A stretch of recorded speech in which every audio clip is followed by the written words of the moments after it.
Assalamualaikum warahmatullahi wabarakatuh. Bayangkan ada seorang sahabat yang hidup 80 tahun lebih, tetapi tetap menolak jabatan, menolak kekuasaan, dan hanya sibuk satu hal, yaitu meniru setiap langkah Rasulullah Shallallahu Alaihi Wasallam. Dari cara duduk, doa, sampai jalur perjalanan, semua beliau teladani dengan detail luar biasa. Itulah Abdullah bin Umar, penjaga sunnah Nabi yang ketelitiannya membuat Sayyidah Aisyah radhiyallahu anha berkata, tidak seorang pun yang lebih mengikuti Rasulullah selain dia. Inilah kisah lelaki zuhud, perawi ribuan hadis, dan teladan agung dalam menjaga sunnah. Semoga Allah merahmati Abdullah bin Umar, menjadikan kita peniru sunnah Nabi Shallallahu Alaihi Wasallam sebagaimana beliau mencontohkannya, dan mengumpulkan kita bersama beliau dan Rasulullah Shallallahu Alaihi Wasallam di surga. Amin, amin ya robbal alamin. Simak video ini sampai akhir karena dari perjalanan hidup Ibnu Umar kita belajar bagaimana menjadi muslim yang kuat di tengah fitnah, istiqomah dalam sunnah, dan tidak tergoda oleh dunia. Bismillah, mari kita mulai ceritanya.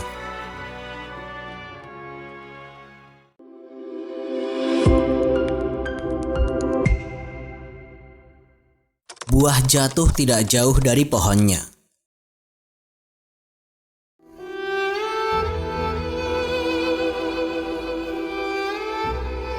Ada sebuah pepatah yang sering kita dengar, buah jatuh tidak jauh dari pohonnya.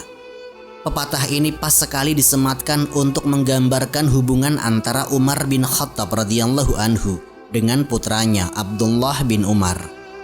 Sosok ayah dan anak ini sama-sama dikenal zuhud, sama-sama wara, dan sama-sama tidak silau oleh jabatan duniawi.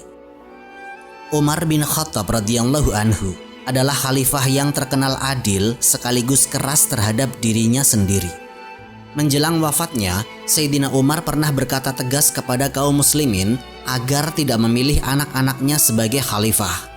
Sayyidina Umar takut kalau umat menyangka kekhalifahan itu bisa diwariskan seperti kerajaan. Padahal beliau yakin betul bahwa jabatan pemimpin umat adalah amanah yang berat, bukan panggung warisan keluarga. Riwayat dalam Tarikh At-Tabari dan sumber-sumber sahih menegaskan hal ini. Sayyidina Umar berkata, cukuplah satu orang dari keluarga Khattab yang menanggung urusan umat. Jangan lagi ada dari keturunanku yang memikul beban itu. Dan Abdullah putra Sayyidina Umar benar-benar mematuhi pesan ayahnya. Beliau tumbuh menjadi pribadi yang sangat menjauhi kekuasaan.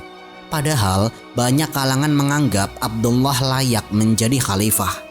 Beliau anak dari Sayyidina Umar, sahabat dekat Rasulullah Shallallahu Alaihi Wasallam, dan memiliki ilmu agama yang dalam. Tetapi beliau lebih memilih jalan zuhud. Latar belakang keluarga Abdullah bin Umar cukup istimewa. Ibunya bernama Zainab binti Mas'un, saudari Utsman bin Mas'un, salah satu sahabat mulia yang pertama kali masuk Islam. Sedangkan kakaknya adalah Hafsah binti Umar, istri Rasulullah Shallallahu Alaihi Wasallam. Jadi Abdullah adalah ipar Rasulullah Shallallahu Alaihi Wasallam. Kedekatan inilah yang membuat Abdullah sejak kecil sudah sering melihat langsung akhlak dan keseharian Rasulullah. Abdullah bin Umar masuk Islam bersama ayahnya ketika masih kecil, sekitar usia 10 tahun. Beliau ikut berhijrah ke Madinah bersama keluarga besar Sayyidina Umar. Sejak muda, Abdullah dikenal rajin ibadah dan sangat hati-hati dalam menjaga agamanya. Beliau belajar langsung dari Rasulullah, baik dalam ibadah maupun dalam keseharian. Semangat jihad Abdullah bin Umar terlihat sejak remaja. Dalam sebuah riwayat sahih dari Bukhari dan Muslim, Abdullah bercerita bahwa ketika perang Badar akan berlangsung, beliau mendatangi Rasulullah Shallallahu Alaihi Wasallam sambil berharap bisa ikut perang. Tetapi Nabi menolaknya karena usianya masih terlalu muda. Beliau baru berusia 13 tahun.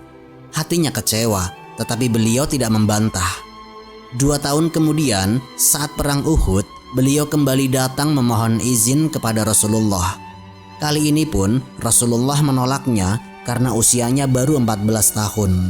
Namun pada perang Khandaq di usia sekitar 15 tahun, Rasulullah akhirnya mengizinkan Abdullah ikut serta. Sejak saat itu, beliau terus bersama kaum muslimin dalam banyak peperangan besar. Peristiwa ini menunjukkan betapa besar cintanya Abdullah kepada jihad di jalan Allah. Bayangkan seorang remaja yang biasanya sibuk bermain, beliau justru sibuk mengejar kesempatan syahid. Beliau ingin berperang bersama ayahnya, bersama Rasulullah, demi menegakkan agama Allah. Selain semangat jihad, Abdullah bin Umar juga dikenal sebagai sosok yang rajin beribadah sejak muda. Beliau bukan hanya sekedar ikut-ikutan. Dari usia belasan tahun, beliau sudah menampakkan ciri khas yang kelak akan melekat sepanjang hidupnya, yaitu hati-hati, teliti, dan meniru Rasulullah dalam segala hal. Beliau dikenal sebagai orang yang sangat mirip dalam meneladani sunnah Nabi. Bahkan sejak masa remaja, para sahabat sudah melihat kesungguhannya. Abdullah tidak pernah abai dalam sholat berjamaah. Beliau selalu hadir di majelis Rasulullah dan selalu memperhatikan detail kebiasaan Nabi. Sayyidah Aisyah radhiyallahu anha pernah berkata, tidak seorang pun yang lebih mengikuti jejak langkah Rasulullah di tempat beliau berhenti maupun berjalan selain Ibnu Umar. Sifat wara dan ketelitian ini benar-benar terlihat sejak awal. Abdullah tidak pernah main-main dengan agama. Beliau takut melakukan sesuatu yang tidak ada tuntunannya dari Nabi. Karena itu, sejak muda beliau tumbuh dengan karakter yang kokoh, menolak dunia, fokus akhirat, dan meneladani sunnah. Sungguh, pepatah buah jatuh tidak jauh dari pohonnya menemukan buktinya dalam diri Abdullah bin Umar. Dari Sayyidina Umar, beliau mewarisi sikap tegas. Dari lingkungannya, beliau mewarisi cinta sunnah. Dan dari usianya yang belia, beliau sudah siap mengabdikan hidup untuk Allah dan Rasul-Nya. Zuhud dan penolakan jabatan. Kalau ada satu hal yang paling menonjol dari Abdullah bin Umar, maka itu adalah sikapnya terhadap jabatan. Beliau tidak silau, tidak tergoda, bahkan cenderung lari sejauh mungkin dari hiruk-pikuk kekuasaan. Padahal dari sisi nasab, ilmu, ibadah, dan kedekatan dengan Rasulullah, beliau sangat layak berada di puncak kepemimpinan umat. Tapi justru itulah beliau memilih jalan yang jarang dipilih manusia, menolak panggung dunia demi menjaga agamanya. Pesan ini sebenarnya diwarisi langsung dari ayahnya, Sayyidina Umar bin Khattab radhiyallahu anhu, sebelum wafat, pernah berkata dengan tegas di hadapan para sahabat, "Cukuplah satu orang dari keluarga Khattab yang memikul urusan umat ini. Tidak ada lagi keturunan Khattab yang boleh mengambil pangkat khalifah." Ucapan ini bukan karena Sayyidina Umar meremehkan anak-anaknya, melainkan karena beliau takut umat Islam salah paham. Khalifah adalah amanah, bukan dinasti. Khalifah bukan kursi kerajaan yang diwariskan turun-temurun.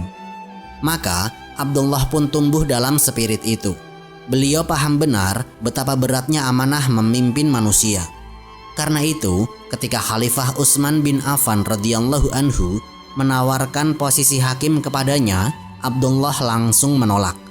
Beliau memberi alasan yang membuat semua orang terdiam, yaitu hakim itu ada 3 macam. Hakim yang memutuskan tanpa ilmu, masuk neraka. Hakim yang memutuskan dengan mengikuti hawa nafsu, juga masuk neraka. Dan hakim yang memutuskan dengan ijtihad yang benar, maka selamat. Ia tidak berdosa, tapi juga tidak mendapat pahala. Jawaban itu menunjukkan betapa dalamnya rasa takut Abdullah kepada Allah. Beliau tidak mau mengambil resiko menjadi hakim, karena sadar betapa berat pertanggungjawabannya di hadapan Allah pada hari kiamat kelak. Sayyidina Utsman bin Affan yang saat itu mendengar jawaban itu hanya bisa menghormati pilihan Abdullah bin Umar. Sikap anti jabatan ini bukan karena Abdullah lari dari tanggung jawab. Bukan, beliau tetap aktif mengajar, meriwayatkan hadis, memberi fatwa ketika ditanya, dan terjun dalam jihad selama masa Rasulullah Shallallahu Alaihi Wasallam. Tapi beliau tidak ingin tangannya terikat pada jabatan yang bisa menyeretnya ke dalam fitnah dunia. Beliau lebih memilih beribadah pribadi, memperbanyak sholat, puasa, dan zikir. Puncak sikap wara Abdullah terlihat pada masa penuh fitnah di kalangan umat Islam, khususnya ketika terjadi peperangan antara Sayyidina Ali bin Abi Thalib dengan Sayyidina Muawiyah bin Abi Sufyan. Abdullah bin Umar memilih menjauh. Beliau menolak memihak salah satu kubu, meski sebenarnya hatinya lebih dekat kepada Sayyidina Ali. Tetapi beliau tetap tidak mau mengangkat pedang melawan sesama muslim. Ucapan beliau yang terkenal adalah, barang siapa mengatakan, marilah sholat, aku akan datang. Barang siapa mengatakan, marilah menuju kebaikan, aku penuhi. Tapi barang siapa mengatakan, marilah membunuh saudara kita seiman, maka aku katakan tidak. Hadis riwayat Ibnu Sa'ad. Kalimat itu menggambarkan dengan jelas prinsip hidupnya. Abdullah bin Umar rela mengikuti siapa saja selama ajakannya menuju kebaikan. Tapi begitu ajakan itu berubah menjadi ajakan pertumpahan darah, apalagi sesama muslim, beliau tegas menolaknya. Sikap ini tentu mengundang banyak kritik. Sebagian orang mencemoohnya sebagai pengecut, sebagai orang yang tidak peduli dengan kondisi umat. Ada pula yang menuduhnya lari dari tanggung jawab. Tapi Abdullah tetap teguh. Beliau menjawab dengan tenang. Beliau tidak ingin menumpahkan darah seorang muslim pun. Karena Rasulullah SAW bersabda bahwa darah seorang muslim lebih mulia dari Ka'bah dan isi bumi ini. Dalam satu riwayat, Abdullah bin Umar pernah ditanya, "Wahai Abu Abdurrahman, engkau adalah putra Umar dan sahabat Rasulullah. Apa yang menghalangimu ikut berperang bersama Ali?" Beliau menjawab, "Allah telah mengharamkan atasku darah seorang muslim." Kemudian beliau membaca ayat, "Perangilah mereka hingga tidak ada lagi fitnah, dan agama hanya milik Allah semata."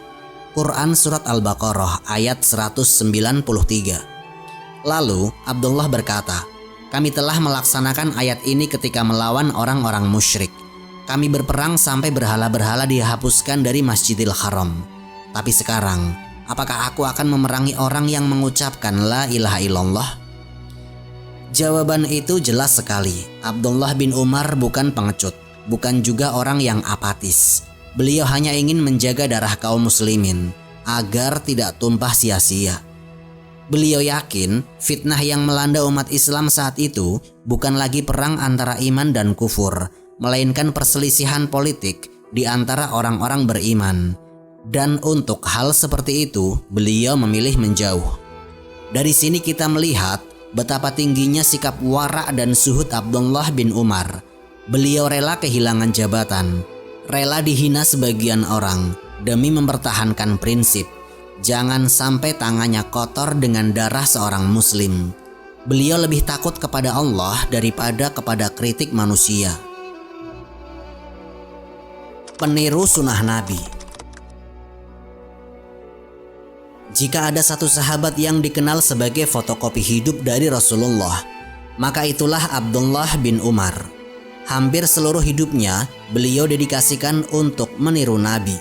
Bukan hanya dalam ibadah besar, tetapi juga dalam hal-hal kecil yang sering diabaikan orang lain. Sayyidah Aisyah radhiyallahu anha, istri Nabi yang paling tahu keseharian beliau, pernah bersaksi, "Tidak seorang pun yang lebih mengikuti jejak langkah Rasulullah di tempat beliau berhenti maupun berjalan selain Ibnu Umar." Hadis riwayat Bukhari dalam Sahih Al-Adab Al-Mufrad. Bayangkan, bukan sekedar meniru cara sholat atau doa, Abdullah bin Umar bahkan sengaja melewati rute perjalanan yang pernah dilewati oleh Nabi.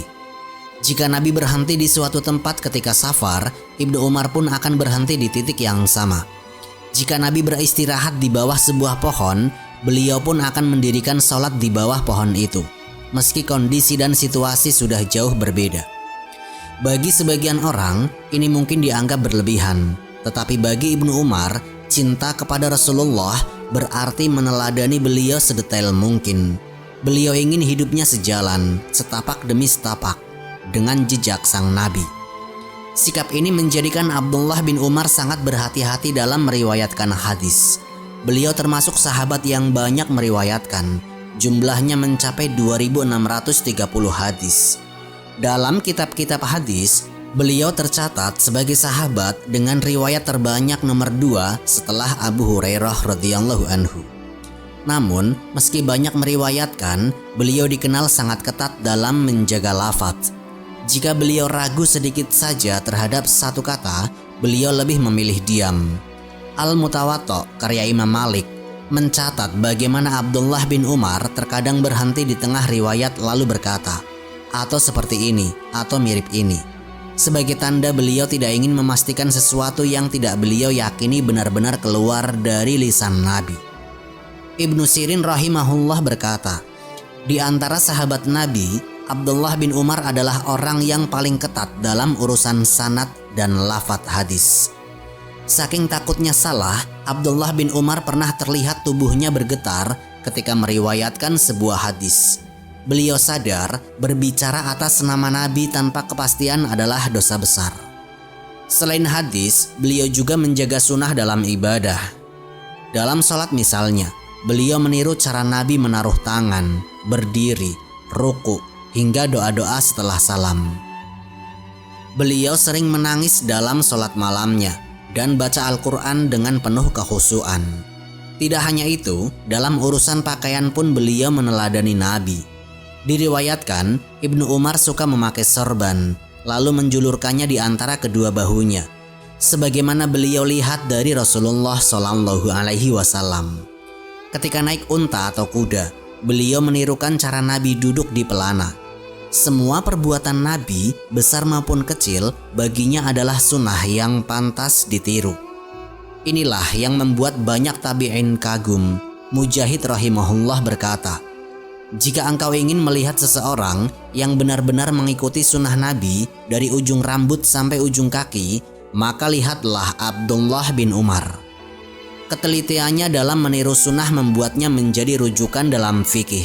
Banyak tabi'in, termasuk Nafi Maula Ibnu Umar, mewarisi ilmunya dan kemudian menjadi salah satu jalur periwayat emas dalam ilmu hadis yang dikenal dengan sebutan silsilah adz-dzahab atau rantai emas periwayatan, yaitu Malik dari Nafi, dari Ibnu Umar, dari Nabi Shallallahu Alaihi Wasallam. Itulah mengapa ulama-ulama besar seperti Imam Bukhari dan Imam Muslim sangat mengandalkan riwayat Ibnu Umar. Karena sanadnya kuat, perawi-perawinya terpercaya, dan beliau sendiri sangat berhati-hati.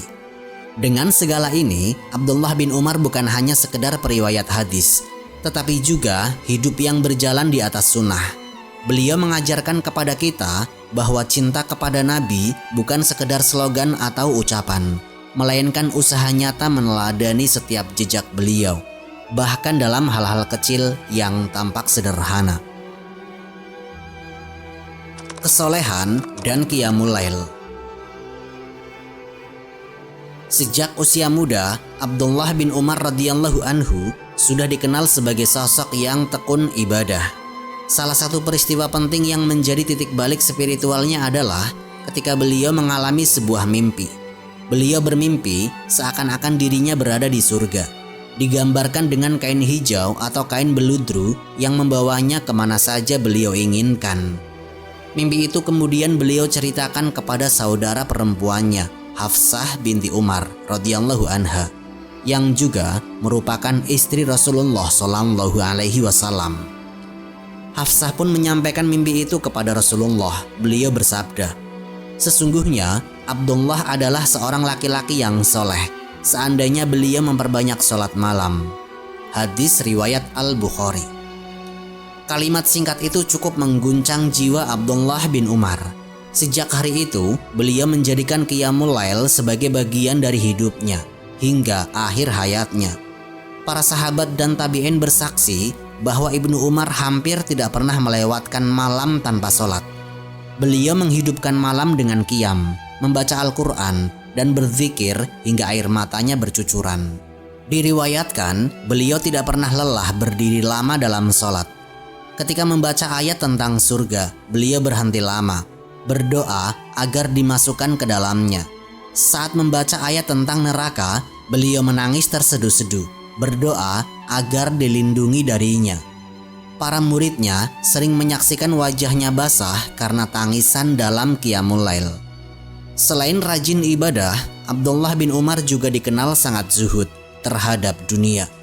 Padahal beliau bukan orang miskin, beliau seorang pedagang sukses yang memiliki kekayaan melimpah. Namun hartanya tidak pernah tinggal lama bersamanya. Karena segera beliau salurkan kepada fakir miskin. Beliau tidak pernah membiarkan hartanya membuatnya lalai dari akhirat. Sikap zuhud ini bukan berarti beliau membenci harta, melainkan beliau memandangnya hanya sebagai alat untuk mencari ridho Allah. Beliau sering berkata bahwa sebaik-baik manusia adalah yang paling bermanfaat bagi orang lain. Ketika mendapat keuntungan besar dari perniagaannya, beliau segera membagikan sebagian besarnya kepada para sahabat yang membutuhkan dan para fuqara. Jabir bin Abdullah pernah berkata, "Tidak ada di antara kami yang disenangi dunia, dan dunia juga senang kepadanya, kecuali Umar dan anaknya Abdullah." Maksudnya, keduanya diberi rizki melimpah, namun tetap menjaga diri dari fitnah dunia. Dunia ada di tangan mereka, tetapi tidak masuk ke dalam hati mereka. Kesaksian ulama tabi'in juga menguatkan. Abu Salamah bin Abdurrahman berkata, "Keutamaan Ibnu Umar seperti keutamaan ayahnya. Bedanya, Umar bin Khattab hidup di masa banyak orang setara dengannya.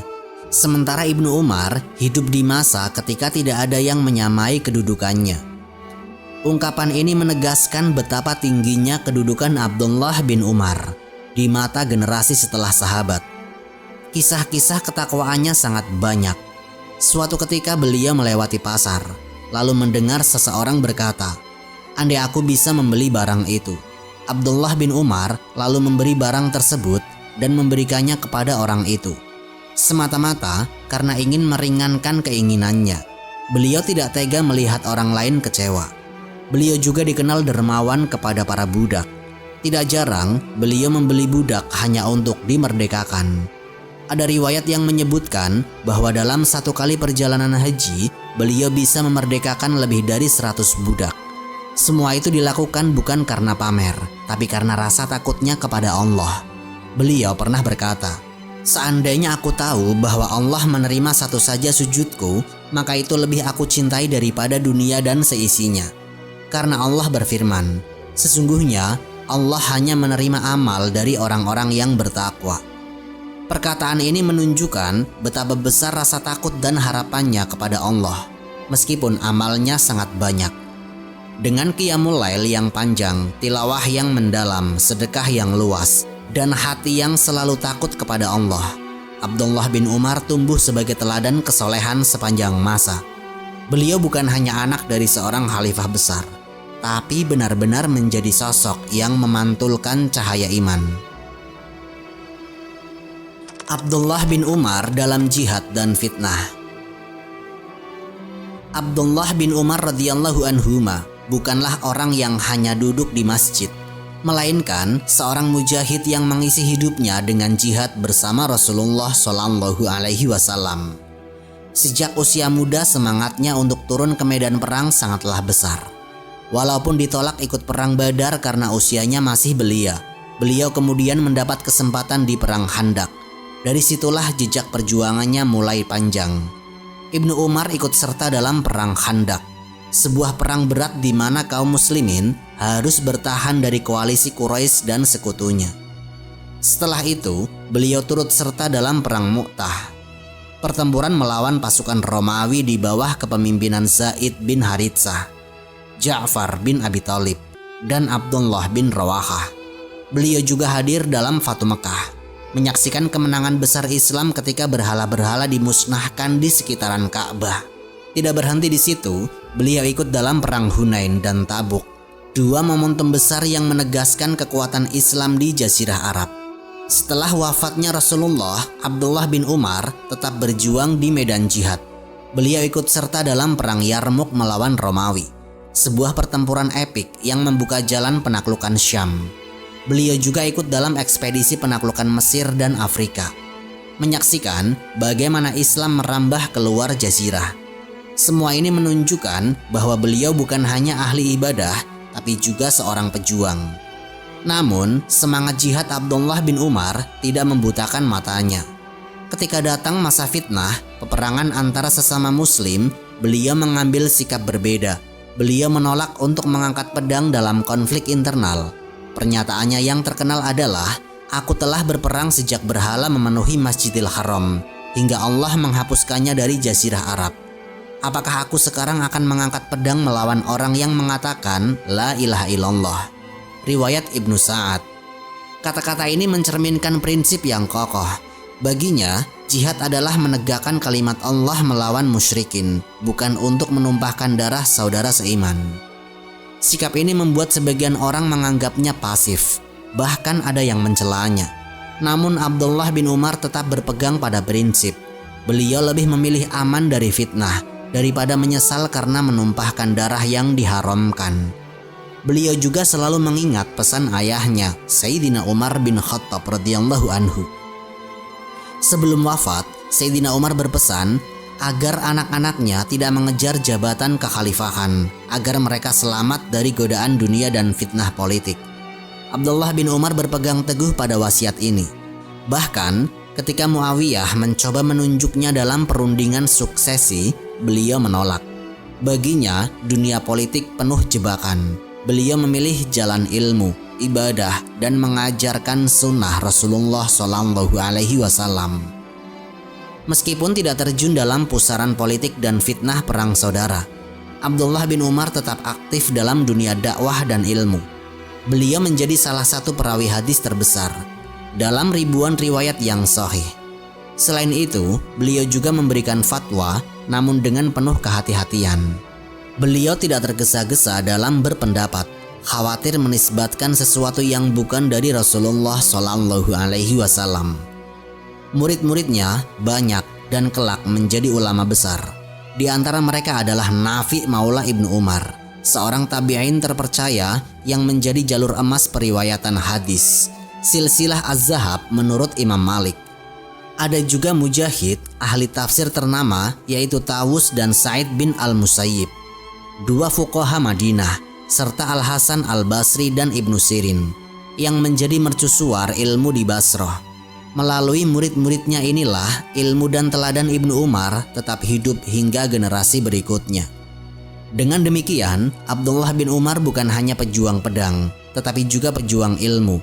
Beliau ikut menorehkan tinta emas dalam sejarah jihad kaum muslimin, sekaligus menolak terlibat dalam fitnah yang bisa menodai darah persaudaraan. Inilah keseimbangan hidupnya antara keberanian di medan perang dan kebijaksanaan dalam menghadapi perpecahan. Akhir hayat dan wafat. Abdullah bin Umar radhiyallahu anhu adalah di antara sahabat Nabi yang paling panjang umurnya. Beliau hidup lebih dari 8 dekade, melewati masa Rasulullah, Khulafaur Rasyidin, Bani Umayyah, hingga fitnah-fitnah besar di kalangan umat Islam. Di usianya yang sangat lanjut, tubuhnya melemah, penglihatannya mulai memudar, tetapi semangat ibadahnya tidak pernah surut. Di masa tuanya, Ibnu Umar banyak tinggal di Mekah, lebih memilih beribadah di Masjidil Haram.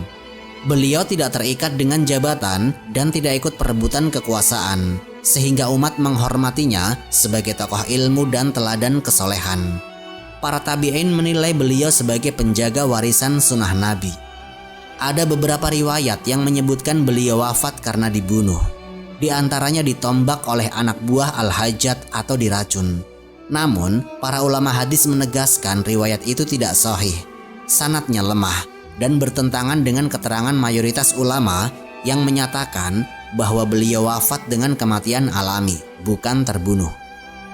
Imam Az-Zahabi dalam Syiar A'lam An-Nubala menjelaskan bahwa yang lebih kuat adalah beliau meninggal di Mekah sekitar tahun 73 Hijriah pada masa kekuasaan Abdul Malik bin Marwan. Saat itu usianya lebih dari 80 tahun. Kematian Ibnu Umar menjadi duka besar bagi umat Islam. Seorang tabi'in berkata, hari wafatnya Ibnu Umar adalah hari wafatnya sunnah. Maksudnya, karena beliau dikenal sangat ketat menjaga sunnah, seakan-akan dengan kepergiannya, hilanglah penjaga terakhir yang paling teliti mengikuti jejak Rasulullah SAW. Imam Malik berkata tentangnya, tidak ada satupun dari urusan Rasulullah dan para sahabatnya yang tersembunyi dari Ibnu Umar. Az-Zuhri juga menambahkan, beliau adalah lautan ilmu yang dalam. Warisan Ibnu Umar bukanlah harta, bukan pula jabatan, melainkan ribuan hadis, atsar, fatwa, dan teladan zuhud. Beliau meriwayatkan lebih dari 2.600 hadis, menjadi salah satu perawi terbesar dalam sejarah Islam. Banyak pula generasi tabi'in yang mengambil ilmu darinya, seperti Nafi' maulanya, Mujahid, Tawus, Sa'id bin al-Musayyib, Al-Hasan al-Basri, dan Ibnu Sirin. Dari Abdullah bin Umar, kita belajar makna keteguhan pada sunnah. Beliau menolak terjun dalam pertikaian politik berdarah, menolak jabatan yang bisa menyeret pada dosa, memilih ibadah malam daripada tidur panjang, memilih membagi harta daripada menimbunnya, dan lebih memilih mengikuti detail kecil sunnah Nabi daripada mencari popularitas. Beliau wafat dalam keadaan memegang erat prinsip hidupnya, yaitu menjadi hamba yang taat, peneladan sunnah Nabi, dan penjaga kehormatan darah kaum muslimin. Ya Allah, rahmatilah Abdullah bin Umar. Jadikan kami orang yang meneladani kesuhudan dan keteguhannya dalam sunnah, serta kumpulkan kami bersama beliau dan Rasulullah Shallallahu Alaihi Wasallam di surga Firdaus. Amin, amin ya rabbal alamin. Wallahu a'lam bisawab. Semoga kisah ini memberikan manfaat dan menjadi pengingat bagi kita semua untuk terus memperbaiki diri serta meningkatkan ketaatan kepada Allah Subhanahu wa Ta'ala. Lebih dan kurangnya mohon dimaafkan. Yang benar datangnya dari Allah Subhanahu wa Ta'ala. Hilaf atau keliru itu datangnya dari saya pribadi sebagai manusia biasa. Sampai jumpa di kisah-kisah inspiratif berikutnya. Akhirul kalam, wassalamualaikum warahmatullahi wabarakatuh.